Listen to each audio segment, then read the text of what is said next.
नमस्कार, मी प्राची लुडबे. बृहन्मुंबई महानगरपालिका शिक्षण विभाग अंतर्गत व्हर्च्युअल ट्रेनिंग सेंटरमध्ये तुम्हा विद्यार्थ्यांचे हार्दिक स्वागत.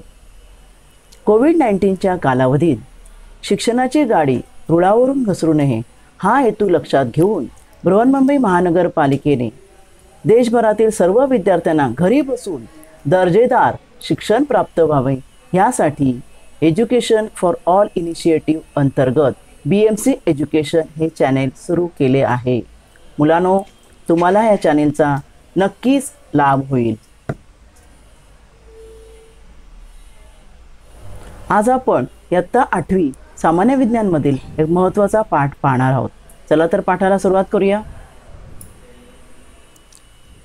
नमस्कार, मी प्राची लुडबे. आज आपण इयत्ता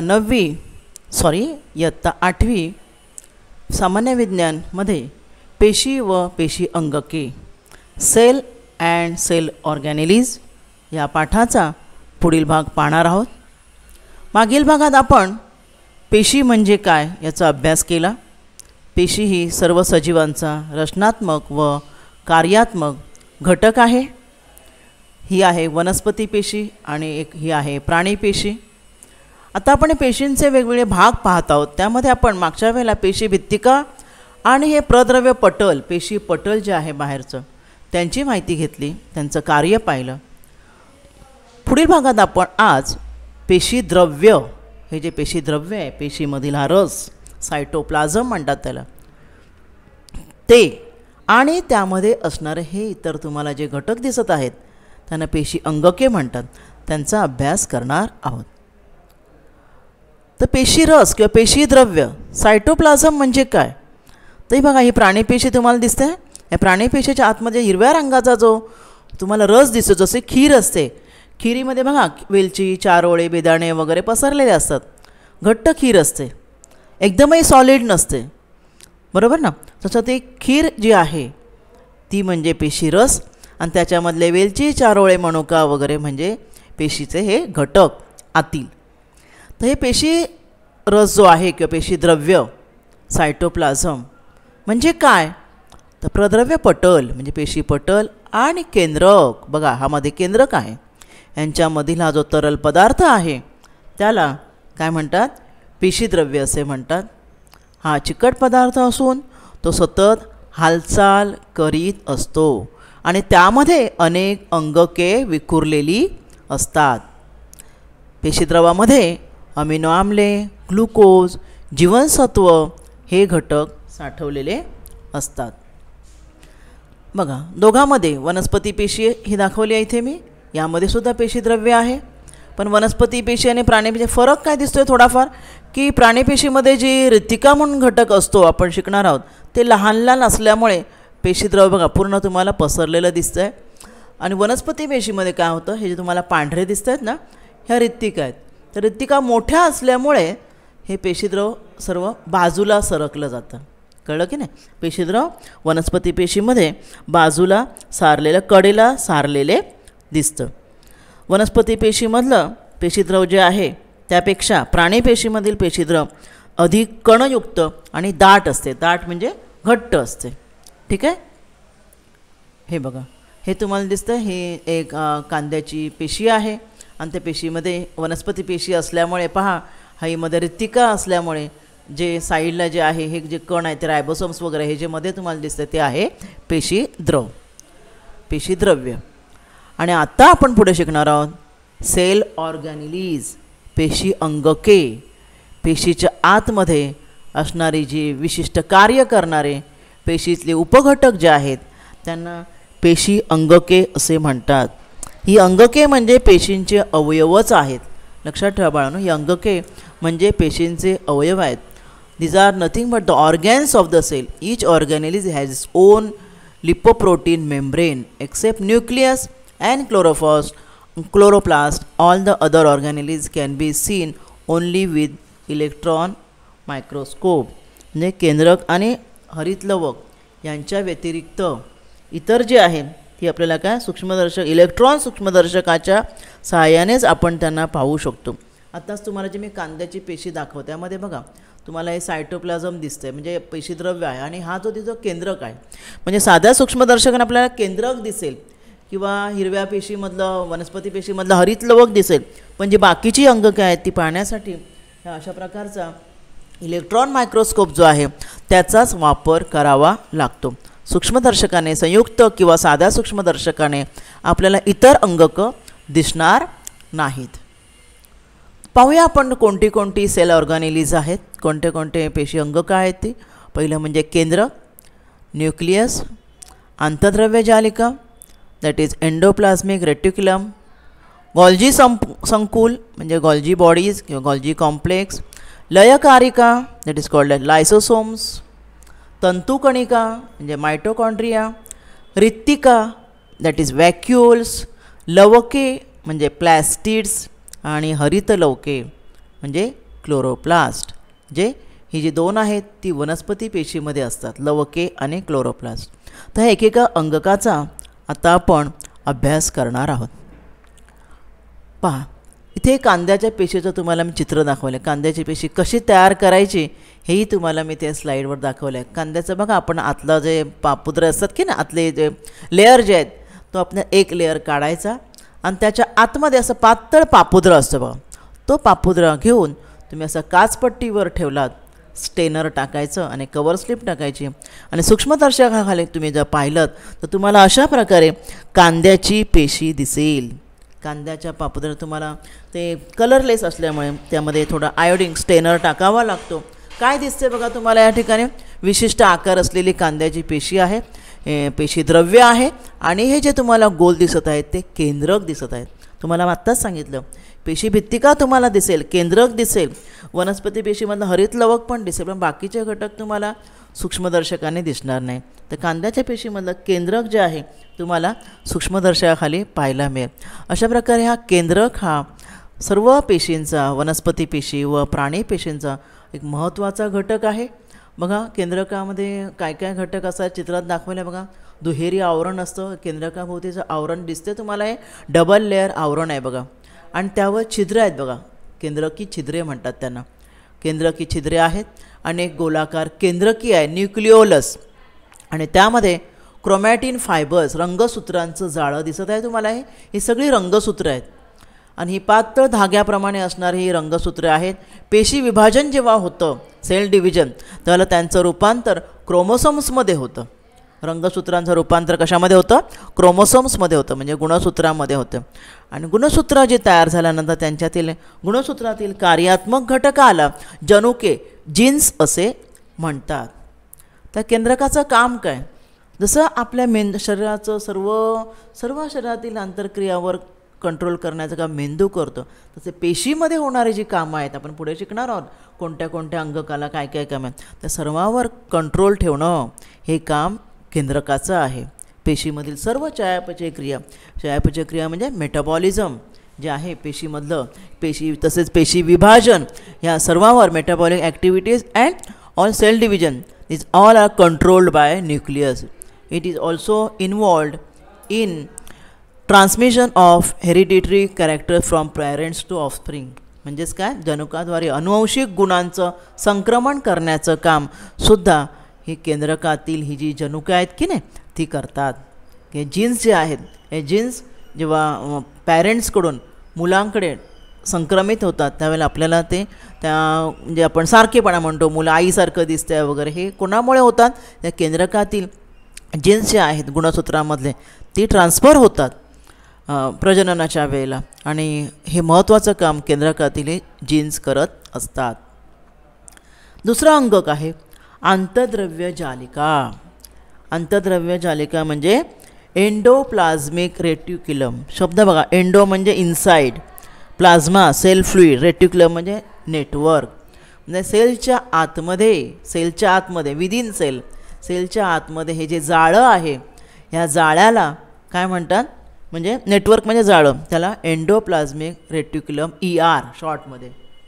पेशीच्या आतमध्ये विविध पदार्थांचे वहन करतं. हे वहन करण्याचं काम ह्या आंतरद्रव्य जालिकांचं आहे. आंतरद्रव्य जालिका आतील बाजूने केंद्रकाला, हा बघा केंद्रक आहे, आतील बाजूने केंद्रकाला जोडलेले आहेत आणि पुढे बघा ह्यांचे हे तयार झालेत की नाही, त्याला फाटेफट जाळ्या पुढे वाढत झालेले आहे. आणि शेवटचा जो त्याचा जो भाग आहे तो प्रदैव पटल म्हणजेच काय माहिती आहे ना, पेशीपटलाला जोडलेले असतात. म्हणजे आतील बाजूने केंद्रकापासून ते कुठपर्यंत प्रदैव पटलापर्यंत या अंतर्द्रव्य जालिका पसरले. जालिका म्हणजेच नेटवर्क, कळलं की नाही, जाळं त्यांचं पसरलेलं असतं. आणि ह्यांच्या पृष्ठभागावर आता हे दोन प्रकारचे आहेत. रफ इथे लिहिलं आहे बघा चित्रामध्ये, rough endoplasmic reticulum and smooth endoplasmic. Rough means was rough endoplasmic reticulum contains ribosomes, म्हणजे यांच्यावर रायबोसोम्सचे कण असतात. Those who have ribosomes on their surface they are called as rough endoplasmic reticulum and those who do not have ribosomes they are called smooth endoplasmic reticulum. ज्यांच्यावर हे नाही आहेत म्हणजे एंडोप्लाझ्मिक रेटिक्युलम रायबोसोम नाही आहेत ते स्मूथ असतात. स्मूथ दिसते ना त्यांच्यावर तुम्हाला बघा डॉट दिसत नाही आहे, हे डॉट म्हणजेच रायबोसोम्स आहेत ते. आता मग अंतर्द्रव्य जालिकांचं काम काय, त्यांचं काम काय, एकतर पेशीला आधार देणारी ही चौकट आहे, केंद्रकापासून ते प्रदैव पटलापर्यंत जोडलेली आहे, त्यामुळे ते आधार देण्याचं काम करते. आणि प्रथिनांचं वहन, कंडक्शन ऑफ प्रोटीन्स, प्रथिनांचं वहन केलं जातं हे अंतर्द्रव्य जालिकांपर्यंत. तर प्रथिनांचं वहन, प्रथिनं कुठून कुठे पोचवली जातात, तर यांच्यामध्ये आल्यानंतर ती प्रथिनं जी आहेत पुढे गॉल्जी बॉडीपर्यंत पोचवली जातात.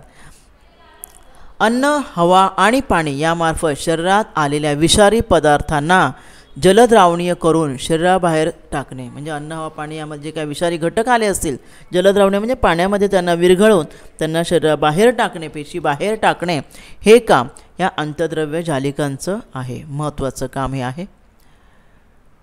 पुढे आहे गॉल्जी बॉडीज, गॉल्जी संकुल, कॉम्प्लेक्स. हे बघा आपण बघा बऱ्याच बिल्डिंग जेव्हा एकत्र एका ठिकाणी असतात आणि ते मोठं त्याचं कॉम्प्लेक्स तयार होतं माहिती आहे ना. जेव्हा आपण कॉम्प्लेक्समध्ये, इमारतींचा कॉम्प्लेक्स तुम्ही ऐकला असेल शब्द, कॉम्प्लेक्स म्हणजे त्यामध्ये एकच इमारत नसते, अनेक 7-8 इमारती असतात. त्याच्यामध्ये मुलांना खेळण्यासाठी प्लेग्राऊंड असतं किंवा स्विमिंग पूल असतो.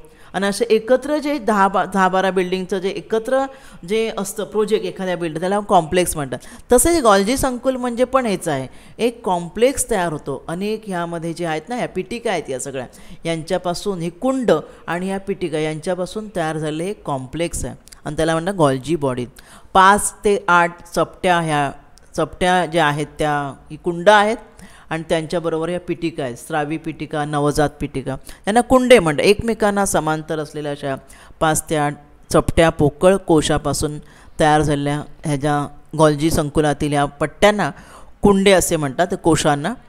आणि त्यांच्यामध्ये विविध प्रकारची विकरे असतात. त्यांच्या they have different types of enzymes in it. ठीक आहे. पुढे अंतर्द्रव्य जालिकेमधून मग असे आपण पाहिलं अंतर्द्रव्य जालिकांचं एक कार्य पाहिलं आपण की प्रोटीन्सचं वहन करतात. मग ते प्रोटीन्स वाहत कोणाकडे येतं, ते प्रथिनं जे आहेत ती कुंडामध्ये, ह्या गॉल्जी बॉडीतील कुंडामधून पुढे येतं, कुंडामध्ये येतात, त्या कुंडामधील घड्यामधून पुढे पुढे सरकतात. आणि या विकरामुळे, जी विकरं जे आहेत त्यामुळे ह्या प्रथिनामध्ये ट्रान्सफॉर्मेशन म्हणजे बदल होत असतो. ह्या कुंडांमधून ती पुढे पुढे सरकतात. आणि मग ही जी बदल झालेली प्रथिने आहेत ती पुन्हा गोलीय पिटिका ज्या आहेत, ह्या गोल जे दिसतात त्यांना पिटिका म्हणतात, त्या गोलीय पिटिकामध्ये बंद होऊन गॉल्जी संकुलाच्या परिपक्व बाजूने बाहेर पडतात. म्हणजे आतमध्ये येणाऱ्या पिटिका यांच्या रूपाने येतात आणि स्रावी पिटिका म्हणजे ह्या बाहेर घेऊन जाणाऱ्या प्रथिनांना बाहेर घेऊन जाणाऱ्या ह्या पिटिका आहेत. म्हणजे अशा प्रकारे जसं कंपनीमध्ये तयार झालेल्या मालाचं पॅकिंग कसं करतात, मेणबत्त्या म्हणा किंवा काही बिस्किटच्या पुढे बिस्किटांचं पॅकिंग जसं केलं जातं, तसं हे प्रथिनं जे आहेत त्यांचं रूपांतरित करून ह्या पिटिकामधून त्यांना काय केलं जातं, परिपक्व बाजूने प्रथिनामध्ये रूपांतर करून गोलीय पिटिकांच्या साह्याने, गोलीय पिटिकामध्ये ते बंद होतात आणि बंद झाल्या स्रावी पिटिकांच्या साह्याने ती बाहेर पडतात. अशा प्रकारे गॉल्जी बॉडीज जे आहेत ते फार महत्त्वाचं काम करत असतात. सर्वप्रथम हे जे शास्त्रज्ञ आहेत कॅमिलिओ गॉल्जी, ह्या शास्त्रज्ञाने गॉल्जी संकुलाचे वर्णन केलं. काळी अभिक्रिया हे रंजन तंत्र त्यांनी विकसित केले आणि त्यांनी चेतासंस्थेचाही सखोल अभ्यास केला आणि म्हणून त्यांच्या नावानेच त्यांना गॉल्जी बॉडी हे नाव दिलेलं आहे. तर मग गॉल्जी बॉडीचं कार्य काय आहे, ते एक स्रावी अंगक आहे. पेशी संश्लेषित झालेले विकर, प्रथिनं संश्लेषित म्हणजे काय, रूपांतरित झालेली विकर वगैरे जी आहेत वर्णके जी आहेत इत्यादी पदार्थामध्ये बदल घडवून त्यांची विभागणी करणे, त्यांना पेशीमध्ये किंवा पेशीबाहेर अपेक्षित ठिकाणी पोचवणे, हे काम कोणाचं आहे? गॉल्जी बॉडीजचं आहे. तसेच रित्तिका आणि स्रावीपिटिका व्हॅक्युअल, स्रावीपिटिका म्हणजे जे मगाशी आपण जे गोल पाहिले होते आपण, त्यांची निर्मिती करणे हे सुद्धा त्यांचं काम आहे. They produces vacuoles and secretory vesicles. Also they it helps in formation of cell wall, plasma membrane and lysosomes. Cell wall म्हणजे पेशीभित्तिका, प्रदव्यपटल, प्लाझ्मा मेम्ब्रेन म्हणजे प्रदव्यपटल किंवा पेशीपटल व लयकारिका यांच्या निर्मितीसाठी सुद्धा गॉल्जी बॉडीज मदत करतात. पुढचं अंगक आपण पाहणार आहोत लयकारिका, लायसोसोम्स. लायसोसोम्स म्हणजे काय? तर बघा या चित्रात मी तुम्हाला काय दाखवलं माहिती आहे? आपण बघा कंपोस्ट खत तयार करतो. कंपोस्ट खत म्हणजे शेती कामामध्ये निर्माण झालेला काही पालापाचोळा वगैरे इतर कचरा. कंपोस्ट खत गावाला कसं करतात? सगळं काय जे असेल ते बायोगॅसमध्ये शेण, मलमूत्र वगैरे. मग कंपोस्ट खतामध्ये सगळं फळांची सालं वगैरे जे आहेत, पालेभाज्यांची देठं वगैरे एका खड्ड्यामध्ये पुरतात किंवा आपण घरामध्ये सुद्धा असं बालदीमध्ये तयार करू शकतो आणि त्याच्यावर पुन्हा माती पसरतात आणि काही दिवसांनी 15-20 दिवसांनी अशा प्रकारे काय तयार होतं?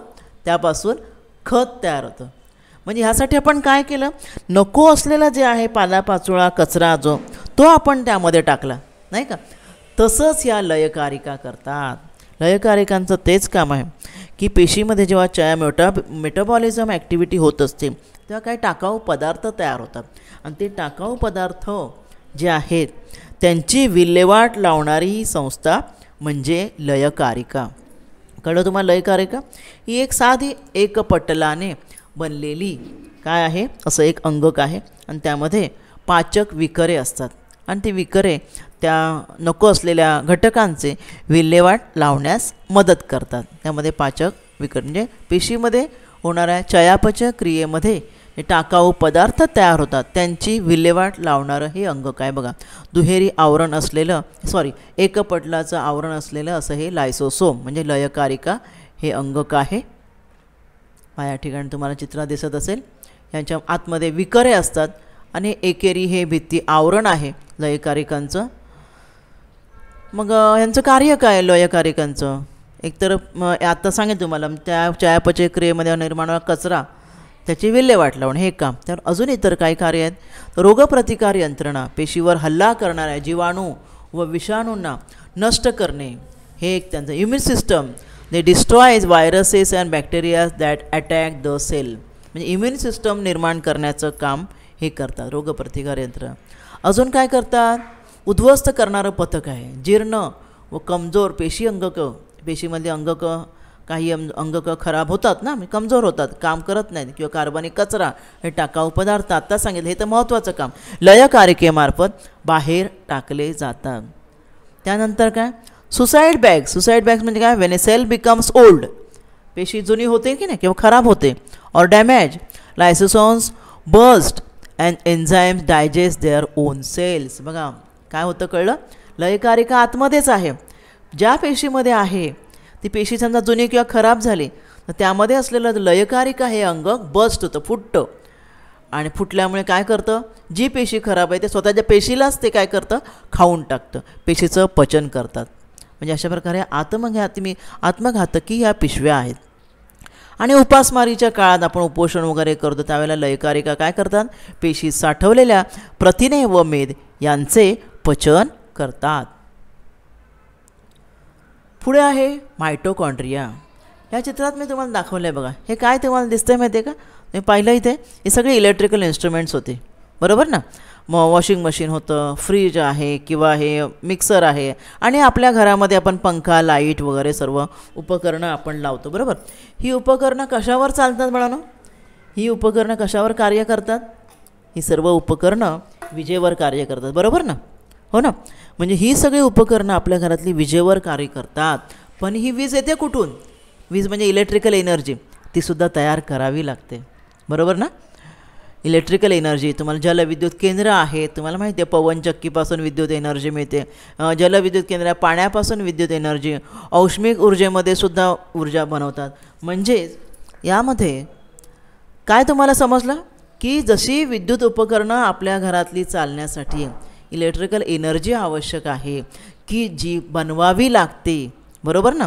त्याचप्रमाणे आपल्या शरीराचे ह्या ज्या पेशी आपण म्हणतो, पेशींचं जे कार्य जे आहे, पेशी आपण सोपं उदाहरण तुम्हाला देते मी. तुम्ही अन्न खाता, अन्नाचं पचन होतं, तुम्ही ऑक्सिजन घेता श्वसन करून, मग तुम्ही खाल्लेल्या अन्नापासून ऊर्जा निर्माण व्हायला पाहिजे की नाही.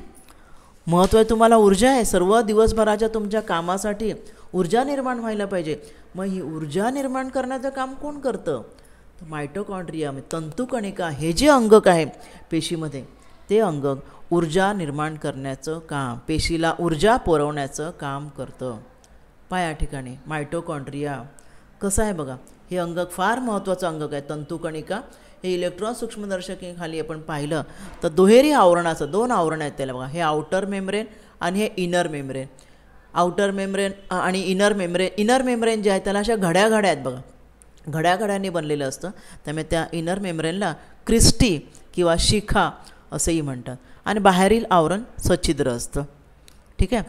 आता मग ह्या तंतुकणिकामध्ये काय होतं, तंतुकणिकामधील ज्या पेशी असतात, हा जो त्याच्या द्रव जो आहे की नाही, तंतुकणिकामधील हा द्रव फार महत्त्वाचा आहे. हा जो द्रव जो आहे जेलीसारखा, त्यामध्ये रायबोसोम्स असतात, फॉस्फेट कण असतात, डिऑक्सिरायबोन्यूक्लिक ॲसिड म्हणजे DNA चे धागे असतात यांच्यामध्ये. आणि त्यामुळे काय करतात, हे प्रथिने निर्माण करतात, प्रथिने संश्लेषित करतात. तंतुकणिका पेशीतील कार्बोदके मेदांचे विकरांच्या साहाय्याने ऑक्सिडीकरण करतात व ATPच्या रूपात ऊर्जा तयार करतात. कार्बोदके आणि मेद यांचं काय करतात, तंतुकणिकामध्ये ऑक्सिडीकरण होते व ATPच्या रूपात ऊर्जा निर्माण होते. कळलं का तुम्हाला? ATP म्हणजे काय, ॲडिनोसिन ट्रायफॉस्फेट. ॲडिनोसिन ट्रायफॉस्फेट हा जो घटक तयार होतो, हे संयुग जे तयार होतं, तो पूर्ण ऊर्जा समृद्ध, म्हणजे ह्याच्या रूपात ऊर्जा तयार होते. आणि ती ऊर्जा कोण तयार करतं? मायटोकॉन्ड्रिया, तंतुकणिका तयार करतात. आणि ॲडिनोसिन ट्रायफॉस्फेटपासून जेवढी आपल्या शरीराला आवश्यक आहे तेवढी ऊर्जा निर्माण होत जाते. कळलं तुम्हाला? कार्य काय मग तंतुकणिकांचं? हेच की ATPच्या रूपामध्ये ऊर्जा तयार करणे. ATP हे समृद्ध ऊर्जेने भरलेलं असं संयुग तयार करणे, हे त्याचं काम आहे. आणि मग ATPमधील ऊर्जा वापरून मग स्वतःसाठी प्रथिने, कार्बोदके, मेद यांचे संश्लेषण करणे, हे मायटोकॉन्ड्रिया करत असतं. प्राणीपेशीपेक्षा वनस्पती पेशीमध्ये तंतुकणिकांची संख्या कमी असते, हे लक्षात ठेवा. तर तंतुकणिका हे आपल्या पेशीमधलं एक फार महत्त्वाचं अंगक आहे जे ऊर्जा निर्मिती करतं. म्हणून त्याला पॉवर हाऊस म्हणतात. पॉवर हाऊस म्हणजेच काय, ऊर्जा निर्मिती. का आपण म्हणतो ना पाण्यापासून विद्युत निर्मिती होते, त्या ठिकाणी पॉवर हाऊस आहे. तसं हे तंतुकणिका हे आपल्या शरीरासाठी पॉवर हाऊसच आहे एक प्रकारचं. पुढे आहे रित्तिका, व्हॅक्युओल. व्हॅक्युओल म्हणजे काय, पेशीतील घटक द्रव्यांची साठवण करणारं हे एक महत्त्वाचं अंगक आहे. त्याला म्हणतात रित्तिका. रित्तिका ज्या आहेत त्यांना storage sac, they are called as storage sac. त्यांना विशिष्ट आकार नसतो. त्यांचं पटल एकपदरी, बघा एकपदरी आहे की नाही पटल त्यांचं. व्हॅक्युअल जसं आपण पिशवीमध्ये बघा, आपण बाजारात जातो, पिशवीमधून आपण भरून आणतो की नाही भाजी, त्याप्रमाणे हे घटक द्रव्य जे आहेत पेशीमधले ते साठवणारी ही घटक झाले. तुम्ही लयकारिका आणि यांच्यामध्ये अजिबात गोंधळ करू. लयकारिका काय करतं, जे खराब झालेलं जे घटक आहेत त्यांना नष्ट करण्याचं काम करतं. रित्तिका काय करतं, घटक द्रव्ये साठवण्याचं काम करतं. स्टोरेजचं आहे. जसं आपण आपल्या घरामध्ये भाजी वगैरे आणली, आपण किराणा आणला की आपण तो साठवून ठेवतो की नाही, डब्यामध्ये वगैरे भरून ठेवतो, तसं काम आहे रित्तिकेचं. ठीक आहे. कार्य बघूया आपण रित्तिकेचे. रित्तिका पेशीचा परासरणीय दाब नियंत्रित ठेवते. दुसरं, चयापचय क्रियेत बनलेली ग्लायकोजेन, प्रथिनं, पाणी यांना साठवण्याचं काम करते. तसेच प्राणीपेशीमध्ये ह्या रित्तिकांना अजून एक काम दिलेलं आहे. हे साठवण्याचं तर काम करतेच, पण प्राणीपेशीमध्ये रित्तिका टाकाऊ पदार्थ पण साठवतात. आणि मग त्या रित्तिका काय होतात, पेशीपटलावर जे छिद्र असतात त्यातून त्या बाहेर पण आपण बघितलं. पेशीपटलाचं आपण पाहिलं ना, डिफ्युजन आणि परासरण ह्या दोन आपण क्रिया पाहिल्या. डिफ्युजनमध्ये काय, ऑक्सिजन, पाणी, कार्बन यांना आत घेणे आणि कार्बन डायऑक्साईड वगैरे सारख्या घटकांना बाहेर टाकणे. तसं रित्तिकासुद्धा काय करतात, टाकाऊ पदार्थ साठवतात आणि त्या टाकाऊ पदार्थ त्यांच्या साठले की नको असलेल्या ह्या रित्तिका काय होतात, त्या पेशीच्या बाहेर जातात पेशीपटलाद्वारे. आता प्राणीपेशीमध्ये आता म्हटलं तुम्हाला काय रित्तिका टाकाऊ पदार्थ साठवतात, तसंच वनस्पती पेशीमध्ये सुद्धा. अमिबामध्ये मात्र काय माहिती आहे, रित्तिकेमध्ये अन्न पचनपूर्व साठवले जाते. अमिबामध्ये बघा तुम्हाला फूड व्हॅक्युअल म्हणजे अन्नच साठवून ठेवतात रित्तिका, कळलं की नाही. आणि मग त्या अन्नाचं पचन वगैरे झालं की हे कॉन्ट्रॅक्टाईल म्हणजे जादा पाणी जर ह्याच्यामध्ये साठलं तर ते बाहेर काढणारी ही रित्तिका आहे. आणि ह्या रित्तिकेमध्ये बघा असं अन्न येतं आणि अन्नाचं पचन झालं की नंतर मग ती रित्तिका अन्नाचं पूर्ण पचन झालं की टाकाऊ पदार्थ ह्या छद्मपाद एखाद्या ठिकाणी छद्मपादाजवळ येऊन मग ते बाहेर टाकतं. अमिबामध्ये रित्तिकेमध्ये पचनापूर्वी अन्नसुद्धा साठवले जाते. हां, आता रित्तिकाचे आपण 2 फरक बघूया. हे बघा, ही आहे प्राणीपेशी. प्राणीपेशी आपण बघा आपल्या शरीरावर टाकाऊ पदार्थ बाहेर टाकण्यासाठी अनेक मार्ग आहेत, बरोबर ना. मलमूत्र बाहेर टाकण्यासाठी मार्ग आहे, उच्चसाठी कार्बन डायऑक्साईड बाहेर टाकण्यासाठी नाक आहे, त्वचेवाटे घाम जो आहे तो बाहेर टाकण्यासाठी त्वचेवर पण रंध्र आहे. आणि म्हणून काय होतं, प्राणीपेशीमध्ये ज्या रित्तिका आहेत ना, छोट्या छोट्या रित्तिका तयार होतात. त्यांच्यामध्ये छोटे छोटे घटक टाकाऊ पदार्थ जसं कार्बन डायऑक्साईड असेल किंवा घामाच्या रूपाने पाणी असेल वगैरे, आणि ह्यांच्या रूपाने मग ह्या रित्तिका काय होतात, छोट्या छोट्या रित्तिका त्या आपल्या मार्गाद्वारे जे आपल्या शरीरावर मार्ग आहेत त्याद्वारे बाहेर पडतात, कळलं की नाही. म्हणून प्राणीपेशीमध्ये रित्तिका आकाराने लहान असतात आणि संख्येने जास्त असतात. वनस्पती पेशीमध्ये तसं नाही. तुम्हाला माहिती आहे बाळांनो, वनस्पती पेशीमध्ये मूळ, खोड, पान, फूल, फळ हे अवयव आहेत, त्यांची आपापली कार्य आहेत. पण टाकाऊ पदार्थ टाकण्यासाठी कोणताही घटक नाही आहे, कोणताही इंद्रिय नाही आहे, अवयव नाही आहे, बरोबर ना. आणि म्हणून वनस्पतीमध्ये काय होतं माहिती आहे, वनस्पती पेशीमध्ये टाकाऊ पदार्थ घेऊन ह्या रित्तिका साठत जसं आकाराने मोठ्या मोठ्या होत जातात. आणि मग उदाहरण समजा वनस्पतीचं पान आहे, पानामध्ये असे टाकाऊ पदार्थ साठलेल्या अशी भरपूर रित्तिका आकाराने वाढत जातात, कारण त्यांना बाहेर पडायला जागा नाही ना. आणि त्यामुळे नंतर मोठ्या मोठ्या होऊन ते पान सुकून गळून पडतं त्या रित्तिकांसहित. किंवा आपण एखादा खोडाचं साल बघा, सुकलेली साल आपण काढले तर त्यामधून चीक वगैरे निघतो. त्या चिकामधून काय निघतं, तर रित्तिका ज्या असतात त्या त्यामध्ये साठवलेला पदार्थ घेऊन त्या रित्तिका बाहेर पडत असतात. अशा प्रकारे वनस्पती पेशीमध्ये रित्तिका ज्या आहेत आकाराने मोठ्या असतात आणि त्या रित्तिका पेशीद्रवाने भरलेल्या असतात आणि त्या पेशीला ताठरता व दृढता म्हणजे कठीणपणा देण्याचं काम करतात. उदाहरणार्थ वनस्पती खोड आहे, खोड किती टणक असतं बघा, तर पेशी रित्तिका ज्या आहेत मोठ्या आकाराने वाढलेल्या ज्या आहेत त्यांच्यामुळे दृढता म्हणजे कठीणपणा खोडाला आलेला असतो. पुढे आहे लवके. लवक म्हणजे काय, प्लॅस्टिड्स. बाळांनो, वनस्पतींच्या पानांना हिरवा रंग, फुलांना वेगवेगळे रंग, लाल, निळा, पिवळा, केशरी, हे सर्व रंग का निर्माण होतात, तर हे जे महत्त्वाचं अंगक आहे प्लॅस्टिड्स, हे एकच असं अंगक आहे की जे वनस्पती पेशीतच आढळतं, असं अंगक आहे लवक. याच्यामुळे वनस्पतीच्या पानांना आणि फुलांना वगैरे वेगवेगळे रंग येतात. लवक हे द्विपटलयुक्त अंगक आहे. कसं आहे, द्विपटलयुक्त अंगक आहे. आता ही लवके 2 प्रकारचे आहेत. There are 2 types of plastids. कुठले 2 टाईप्स आहेत बघा, अवर्ण लवके आणि वर्ण लवके. अवर्ण लवके म्हणजे ल्युकोप्लास्ट आणि दुसरी वर्ण लवके म्हणजे क्रोमोप्लास्ट. पाहूया आपण. हे बघा ह्या चित्रामध्ये बघा, ल्युकोप्लास्ट. ल्युकोप्लास्ट म्हणजे अवर्ण लवके. Leuco means what, leuco means white. Leuco म्हणजे त्यांचा कलर पण बघा व्हाईट कलर आहे, म्हणजे कलर नाही, रंगच नाही बघा, कलरलेस. आणि ही जी ल्युकोप्लास्ट जी आहेत ती ज्यांच्यामध्ये असतात, उदाहरणार्थ ज्यांच्यापर्यंत सूर्यप्रकाश पोचत नाही अशा भागामध्ये, वनस्पतीच्या अशा भागामध्ये ल्युकोप्लास्ट नावाची म्हणजे अवर्ण लवके आढळतात. उदाहरणार्थ मूळ.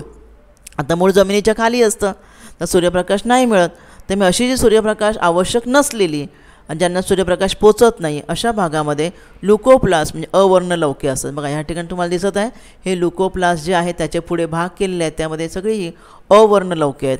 व एक मात्र जर त्यांना सूर्यप्रकाश मिळाला तर त्यांचं रूपांतर क्रोमोप्लास्टमध्ये होऊ शकतं.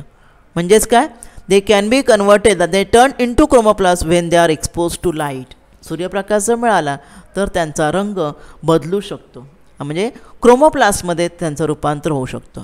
हे बघा नंबर 2 वर्णलवके, रंगीत लवके क्रोमोप्लास्ट. आणि जेवढी वनस्पतीमधील जे रंगीत भाग जेवढे असतात, वेगवेगळ्या रंगाची फुलं किंवा फळांचे रंग, पानाचा रंग, ह्यांच्यामध्ये ही रंगीत लवके असतात. आणि त्यातलं एक कुठलं, क्लोरोप्लास्ट. क्लोरोप्लास्ट म्हणजे हरित लवक, बरोबर ना. वनस्पतीच्या पानांमध्ये हे असतं आणि ज्यामध्ये हरित लवकमध्ये हरित द्रव्य असतं, ज्यामध्ये तुम्हाला माहिती आहे वनस्पती अन्न तयार करतात. आपण पाहणार आहोत पुढे. तर हरित लवक हे वर्णलवक असून इतर प्रकारच्या वर्णलवकात त्याचं रूपांतर होतं. लक्षात ठेवा. उदाहरणार्थ टोमॅटो, कच्चे टोमॅटो कच्चे असतात ना, हिरवे, आणि त्यामध्ये काय होतं, पिकल्यावर त्यातलं हरित लवक जे आहेत, हरितद्रव्य नष्ट होतं आणि लायकोपीन तयार होतो, त्यामुळे त्याला लाल रंग येतो. म्हणजे हरित लवक जे आहे त्याचा रंग बदलून इतर रंगामध्ये रूपांतर होऊ शकतं. म्हणजे तुम्हाला कळली. लवके प्लास्टिड्स 2 प्रकारचे, ल्युकोप्लास्ट म्हणजे कलरलेस प्लास्टिड्स आणि क्रोमोप्लास्ट म्हणजे coloured plastids. Leucoplast can be converted into chromoplast when they are expose to light. हे बघा टोमॅटो तुम्हाला सांगितलं ना, लाल रंगाचा टोमॅटो आहे. मग तो लाल रंगाचा आधी कच्चा टोमॅटो असतो, मग त्यातलं हरितद्रव्य नाहीसं होतं आणि नंतर त्याचं रूपांतर लाल रंगामध्ये होतं. आता हरित लवक हे कोणतं झालं, वर्णलवक झालं, बरोबर ना. वनस्पतींमध्ये असणारं हे, वनस्पतींच्या पानांमध्ये असणारं एक महत्त्वाचं लवक आहे. प्रकाश संश्लेषण क्रियेसाठी हरित लवके फार महत्त्वाची कामगिरी करतात. हरित लवके माहिती आहे ना तुम्हाला. हरित लवके काय करतात, वनस्पतीमध्ये अन्न तयार करायचं काम करतात, बरोबर ना. सूर्यप्रकाशाच्या साह्याने वनस्पती अन्न तयार करतात. हरित लवके जे आहेत अन्न तयार करायचं काम करतात. कार्य पाहूया आपण. हे बघा, ही हरित लवका म्हणजे मधील जे घटक आहेत, ही 2 आवरण जे आहे बघा त्याचं हे आहे दाखवलं आहे. हे आतील आवरण आणि हे बाहेरील आवरण, दुहेरी आवरण आहे आणि त्याच्यामधली ही जागा आहे. नंतर इथे लवक कणे, ग्रॅनम, स्टॅक ऑफ थायलोकाइड्स म्हणजे थायलोकाइड हा जो घटक आहे, पिटिका, जलीय द्रव, आणि हा त्याचा म्हणजे काय आपण त्याला ग्रुप म्हणूया. स्टॅक ऑफ थायलोकाइड म्हणजे एक त्यांचा ग्रुप, हरित लवकांचा हा ग्रुप आहे आणि ह्याच्यामध्ये हरितद्रव्य असतं. हरित लवके सौर ऊर्जा शोषून रासायनिक ऊर्जेत रूपांतर करतात, म्हणजे अन्न तयार करतात. ह्या वर्णलवकामुळेच फळे व फुले यांना रंग असतात. आणि अवर्णलवके जी आहेत ती पिष्टमय पदार्थ, मेद व प्रथिनांचं संश्लेषण करतात आणि त्यांचं साठवण करण्याचं काम करतात. तशा प्रकारे आपण हरित लवकांची आपण माहिती घेतलेली आहे. आता महत्त्वाचं, पेशीमधील आपण जी सर्व अंगके पाहिली त्यातलं तंतुकणिके आणि जी लवके, हरित लवके आता पाहिली, यांच्यामध्ये लक्षात ठेवा DNA असतात. DNA, रायबोसोम्स ही महत्त्वाची अंगके ह्या दोघांमध्ये असतात.